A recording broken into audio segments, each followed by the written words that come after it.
belajar dulu? Jika tidak ada, kita sudah berhenti. Silakan kalian mempersiapkan diri, buku tulis, buku paket, dan perangkat pembelajaran bahasa Indonesia disiapkan di atas meja.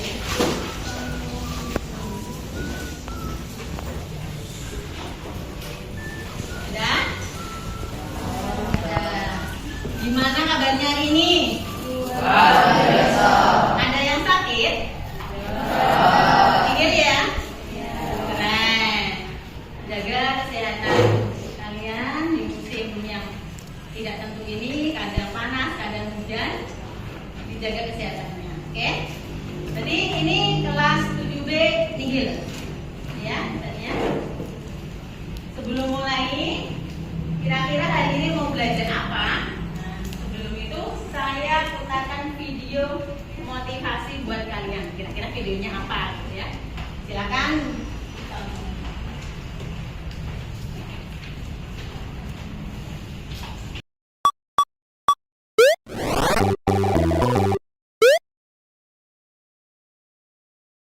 Berangkat sekolah dengan berdesakan di bus dan terkena macet di jalan mungkin sudah biasa kamu alami. Namun pernahkah kamu membayangkan jika harus mendaki gunung, menyeberangi sungai, dan bergelantungan di jembatan rapuh untuk sampai ke sekolah? Seperti beberapa video berikut ini yang akan menunjukkan bagaimana perjuangan siswa untuk sampai di sekolah. Bahkan nyawa mereka menjadi taruhannya.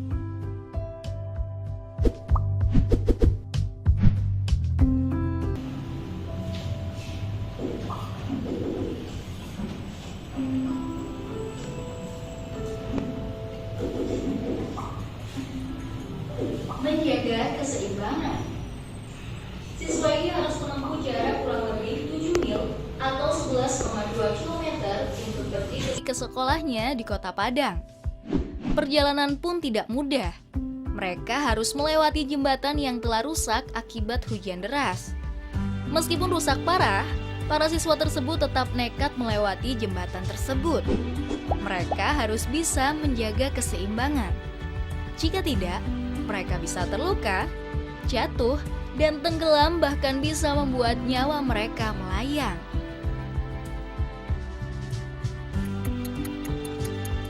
Melewati jembatan gantung.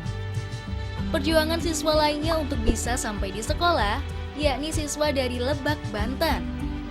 Letak sekolah yang berada di seberang desa dan dipisahkan oleh Sungai Ciberang, memaksa mereka harus melewati jembatan gantung yang sudah rusak. Mereka harus memanjat jembatan yang rusak itu dengan hati-hati. Untungnya, sejak foto jembatan itu menjadi viral, tidak lama kemudian jembatan itu diperbaiki.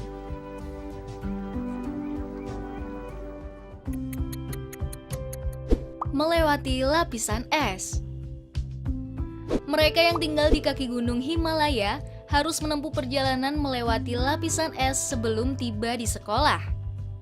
Suhu es sangat dingin, dan terkadang lapisan es tersebut ada yang tipis. Ini yang membuat mereka harus berhati-hati, karena jika tergelincir saat melewati es, nyawa mereka menjadi taruhannya.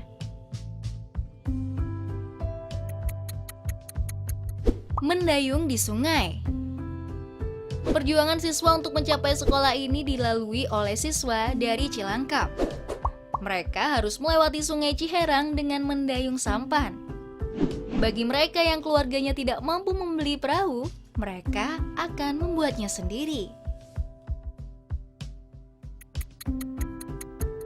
Naik turun tangga. Perjuangan ini dilakukan oleh siswa di desa terpencil Zhangjiawan, Cina. Anak-anak di desa ini harus naik dan turun tangga kayu yang terpasang di tebing curam demi menuntut ilmu. Satu-satunya sekolah yang ada di desa ini harus ditempuh selama 4 jam perjalanan dengan berjalan kaki dan mendaki. Melawan panas. Anak-anak di pedesaan Afrika Selatan harus berjalan bermil-mil untuk sampai di sekolahnya. Mereka harus berangkat lebih pagi untuk menghindari cuaca panas yang terjadi. Tidak jarang, Mereka juga harus berpapasan dengan binatang buas di tengah perjalanan.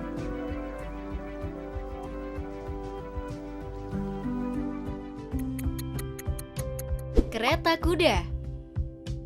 Di New Delhi, India, kereta kuda adalah kendaraan untuk pergi ke sekolah. Biasanya, satu kereta kuda bisa ditumpangi lebih dari 35 anak. Tentu saja, ini menyebabkan kereta ini nampak kelebihan muatan.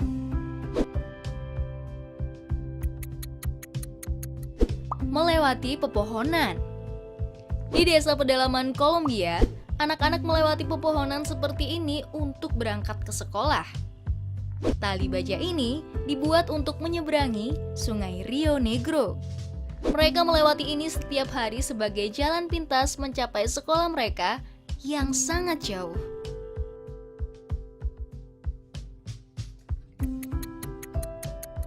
Melintasi tebing. Sebuah desa di pegunungan Gulu, Cina, terletak di tebing yang menjorok jauh dari Dadu River Canyon. Demi menuntut ilmu, para murid dari desa ini harus melalui jalur zigzag berbahaya di sepanjang tebing untuk menjangkau sekolah mereka. Satu-satunya sekolah yang ada di kawasan Gulu, yakni sebuah sekolah dasar yang terletak berdekatan dengan tebing curam ini. Mereka harus menempuh perjalanan selama 5 jam untuk melintasi tebing ini.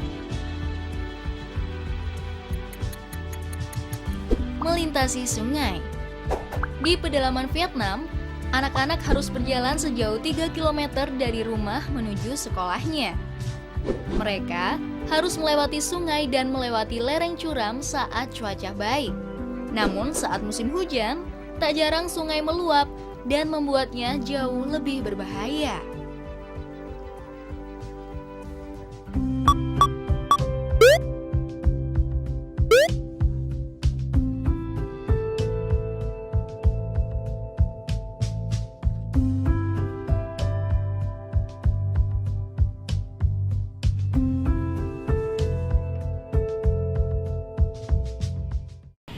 Pada hari ini kita akan membahas yang berhubungan dengan sebuah cerita ini.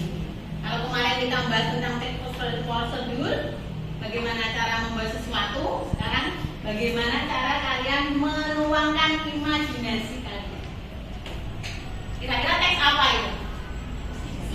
Teks fiksi atau teks imajinasi atau teks fantasi?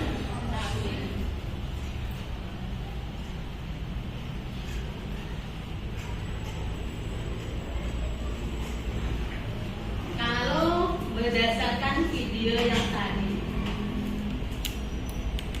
yang kalian tonton tadi, video apa itu? Tentang apa? Tentang motivasi. Terus pesan moral apa yang disampaikan dalam video tadi? Jangan mengeluh. Apa lagi? Tujuan pembelajaran hari ini adalah kalian nanti akan menemukan sebuah informasi unsur-unsur teks fantasi dan teks berdasarkan dari visual dan audiovisual untuk menemukan makna yang tersurat dan tersirat. Kira-kira apa itu teks fantasi? Ada dalam bayangan kalian apa itu teks fantasi dan itu, ya kan? Ada yang tahu nggak kira-kira pengertian apa itu teks fantasi? Ambil? Teks fantasi merupakan teks yang dibuat berdasarkan imajinasi penulisnya berupa khayalan sehingga apa yang dituliskan oleh pengarang merupakan karya tulis yang bersifat imajinatif seperti novel, cerpen, puisi, dan lain sebagainya. Panjang sekali ya? Opo, gitu kan? Panjang sekali. Coba kira-kira benar nggak sih, Zian? Benar. Setuju dengan pendapatnya Khalid? Abel? Ya, oke. Kalau menurut Raisha, setuju nggak dengan pendapat Abel? Setuju bahwa teks fantasi adalah teks yang imajinatif, yang di luar nalar dan berupa fiksi.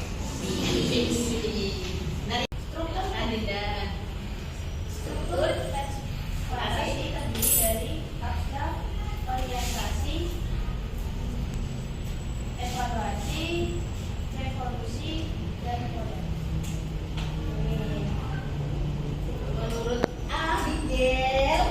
Kira-kira jawaban Dinda benar atau salah, Nak? Benar. Kamu setuju? Ada yang tidak setuju, mungkin ada punya jawaban lain, Pak Is. Menurut Pak Is, strukturnya apa, Is? Sama nggak, Is, dengan Dinda? Sama. Oke, sama. Berarti setuju ya dengan Dinda ya? Oke. Sekarang kalian akan mengamati sebuah video fantasi atau cerita fantasi. Nah, diamati benar-benar seperti apa toh kalau fantasi itu kok pengertiannya seperti itu, strukturnya seperti itu, ya.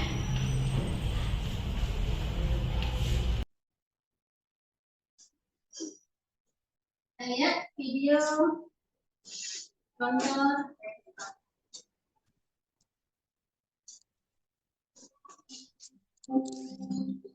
Di sebuah peternakan kecil, hiduplah keluarga itik yang lucu. Ibu itik sedang mengerami telur-telurnya menunggu keluarnya anak itik. Tepatnya ada 7 telur yang menunggu menetas. Satu pagi yang cerah, telur-telur itu mulai menetas.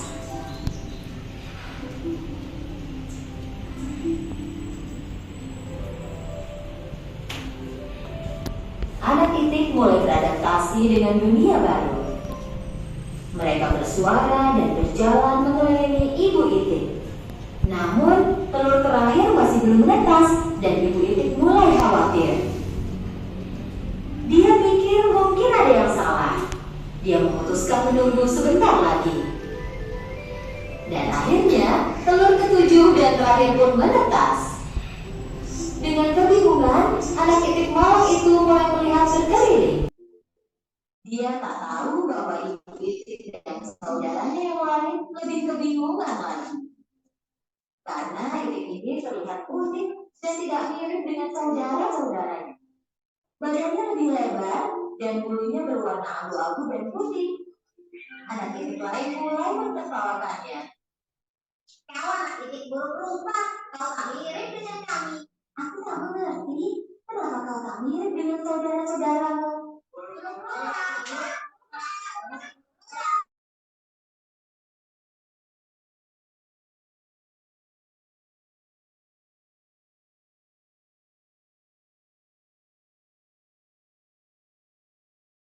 Rupa telah lebih besar daripada saudaranya, demikian juga warna bulunya. Kau tumbuh dengan cepat. Kenapa kau tetap terlihat buruk rupa? Waktu berlalu dan anak itik buruk rupa tumbuh menjadi itik yang penyendiri dan murung. Saudara-saudaranya tak mau bermain dengannya. Kami tak akan mau bermain denganmu karena kau buruk rupa. Semua hewan lain di peternakan itu pun mengejeknya. Itik buruk rupa, itik buruk rupa. Itik buruk rupa, itik buruk rupa. Sebaliknya, ibu itik melakukan yang terbaik untuk melindunginya. Anakku yang malang, kenapa kau begitu beda dari yang lain? Hari berlalu, anak itik yang malang itu merasa sangat sedih. Sepanjang malam dia menangis tanpa suara dan berpikir bahwa tak seorang pun yang menginginkannya.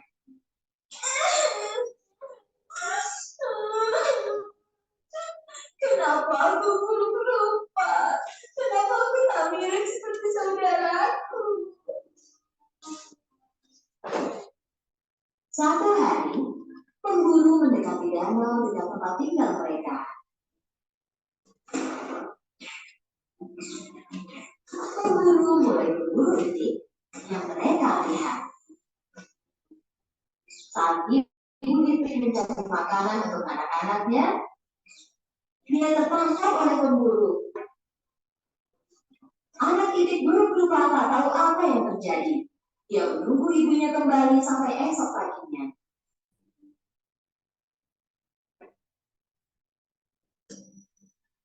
Anak itik yang malang itu tak tahu harus berbuat apa.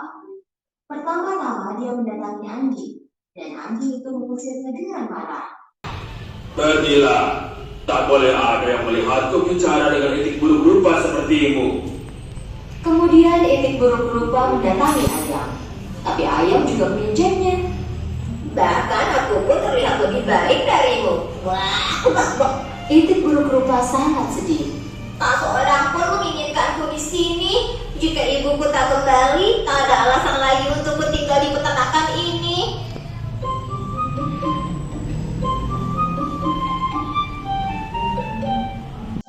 Pagi itu, Itik burung rupa meninggalkan peternakan.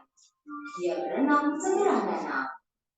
Dia menanyakan pertanyaan yang sama kepada semua hewan yang dia temui di jalan. Apakah kamu yang mirip denganku? Apa kau tahu titik yang mirip denganku? Apa kau tahu titik yang mirip denganku? Dia menerima jawaban yang sama dari mereka semua. Mereka tak pernah melihat Itik sejak dia sebelumnya. Anak Itik yang malang itu memulai perjalanannya dan mencapai danau lain. Dan dia pun menanyakan hal sama ke angsa. Kau tak boleh tinggal di sini. Ada pemburu yang berkeliaran. Cepat pergi dari sini. Ayo. Itik burung rupa mulai bergerak pergi. Tak lama kemudian dia tiba di danau yang lain. Kali ini dia sendirian, tak ada siapapun yang terlihat. Ya, kalau tak ada yang menginginkanku, aku akan sembunyi di sini selamanya.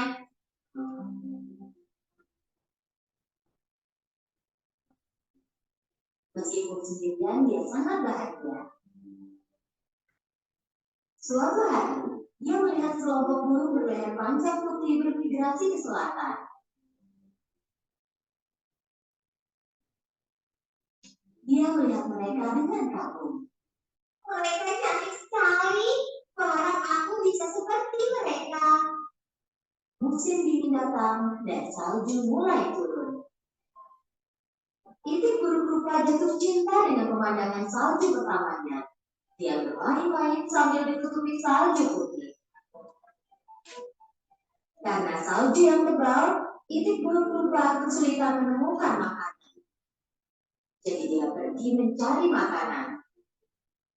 Dia kedinginan dan kelelahan. Sementara itu, dia bertemu seorang petani. Petani merasa iba dan memberikan jaketnya. Kau makhluk malang pasti kedinginan. Aku akan membawamu pulang dan merawatmu sampai besar.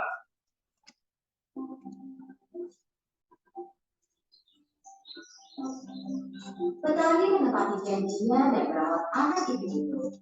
Saat musim semi tiba, Itik burung rupa sudah tumbuh besar. Supaya bisa punya tempat yang luas untuk bergerak, petani meninggalkan Itik itu di danau. Kembali sendirian, tak lama Itik burung rupa melihat bayangannya di air. Tapi dia kagum pada apa yang dia lihat. Pertama-tama, dia tak mengenali dirinya sendiri. Dia pikir ada orang lain di belakangnya. Jadi dia melipat sayapnya dan melihat bayangannya pun melakukan hal yang sama. Dia merentangkan lehernya dan bayangannya pun meniru gerakan itu. Saat itu dia tahu bahwa burung luar biasa ini tak lain adalah dirinya sendiri. Oh, indah sekali. Aku terlihat seperti burung yang terbang itu. Aku harus pulang dan menunjukkan diriku. Lalu dia pun pergi.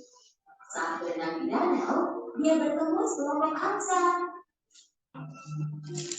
Karena kini dia adalah kawanan mereka, angsa itu mengajaknya ikut. Itik burung rupa bepergian dengan sukacita bersama angsa.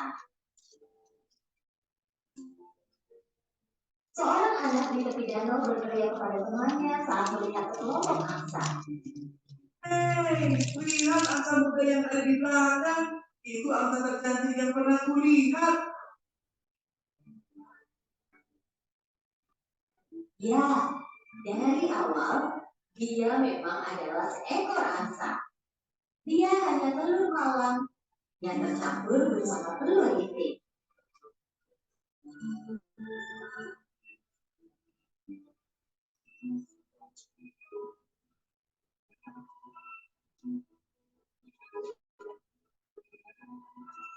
Tapi kini dia bersama keluarga dan hidup bahagia pun menantinya.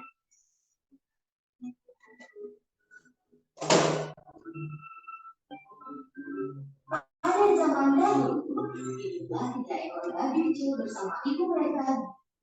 Itu adalah salah satu contoh cerita masa. Kalau berdasarkan cerita tadi, kira-kira ada dalam bayangan kalian ceritanya tentang apa? Ada yang bisa katakan? Judulnya apa?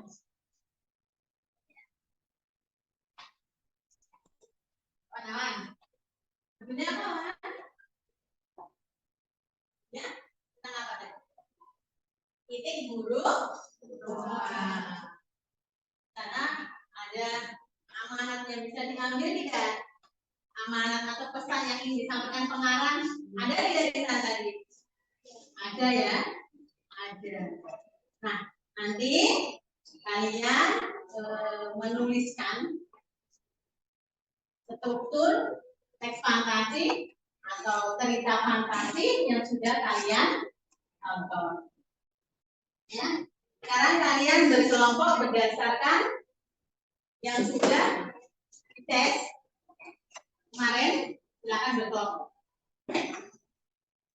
Silakan. Berdasarkan tes kalian menuliskan struktur teks fantasi atau cerita fantasi yang sudah kalian tonton. Ya. Sekarang kalian berkelompok berdasarkan yang sudah dites kemarin. Silakan berkelompok. Silakan. Berdasarkan tes yang kemarin.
Sudah mulai ada ide sekarang buat teks fantasi. Ya, ketemu tema ketemu struktur. Cara pembuatannya bagaimana? Tokohnya siapa saja? Kalian bagaimana amanatnya nanti? Sudah mulai ada bayangan ya? Ya, silakan. Nanti yang ada kesulitan boleh bertanya dengan temannya.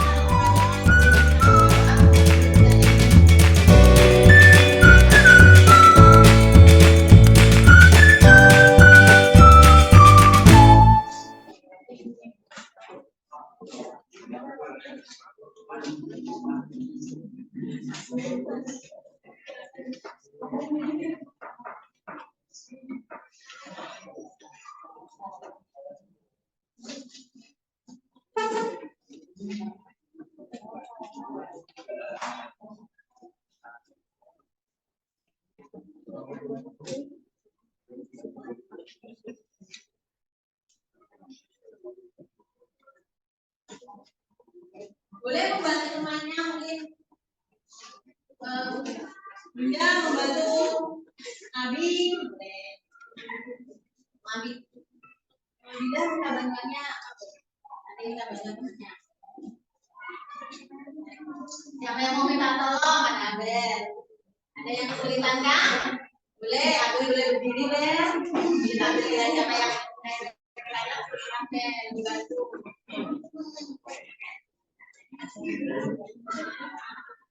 Ya, boleh Mbak Bel, silakan.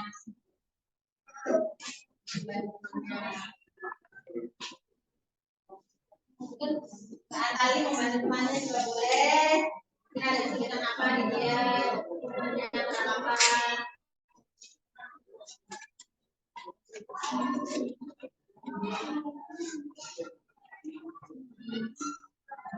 Kamu juga bisa semua.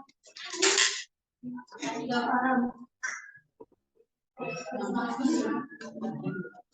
Pokoknya seragam sudah jadi.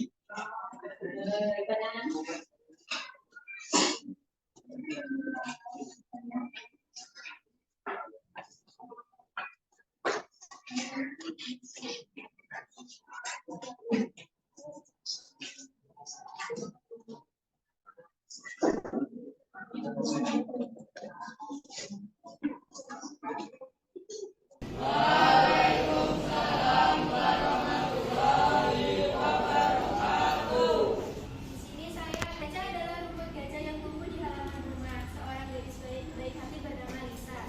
Lisa sangat mencintai tanaman apapun jenisnya, baik yang berbunga maupun tidak. Dibandingkan koleksi tanaman lain, Caca adalah tanaman tanpa bunga, tidak menarik dan kecil. Tubuhnya saja sering diinjak-injak oleh orang maupun hewan. Semakin iri karena tanaman pot. Di dalam pot, Caca mendapat perlakuan istimewa, disirami pupuk dan dirapikan. Sekian dari saya. Wassalamualaikum warahmatullahi wabarakatuh. Tangan selalu yang Abel.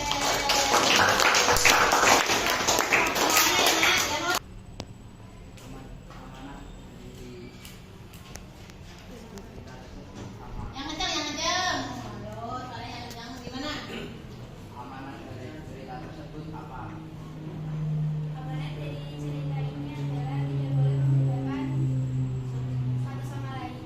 Oh ya, tepuk tangan. Mas Dian, silakan ditanya, boleh. Tokoh dari cerita tersebut siapa? Tokoh dari cerita ini adalah Caca dan Lisa. Oke, tepuk tangan.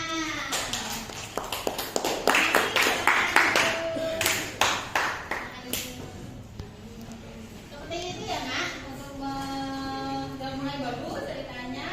Nanti dikembangkan lagi dengan pokoknya lebih diperjelas. 10, 11, banyak ya. Yang dapat 9 tuh ada? Oh banyak, oke.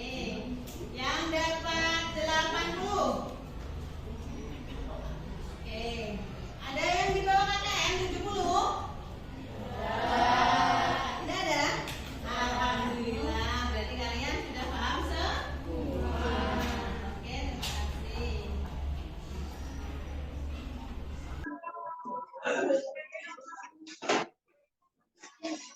Untuk pembelajaran hari ini tes fantasi sudah selesai. Untuk pertemuan selanjutnya kita akan belajar tentang materi yang selanjutnya yaitu tentang puisi. Ya, sekarang jika ada pertanyaan silakan siapa yang mau bertanya. Ada yang mau bertanya? Jawab semua. Fantasi bisa? Bisa? Bisa? Bisa. enggak? Kan ya pasti.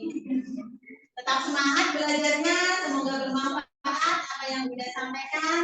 Semoga apa yang kalian dapatkan bisa bermanfaat buat kalian dan khususnya dan teman-teman kalian pada umumnya. Diajari teman yang bisa membuat seperti kita. Jadi saya sudah sekarang membaca fantasi, ya. Oke, ya silakan untuk ketua kelas. Gurunya semangat untuk Semuanya siap gerak. Kita berdoa mulai. Doa selesai. terima kasih. Tetap semangat, belajarnya ditingkatkan, ya. Belajarnya ditingkatkan dan sehat selalu buat kalian. SMP Angkatan. Assalamualaikum warahmatullahi wabarakatuh.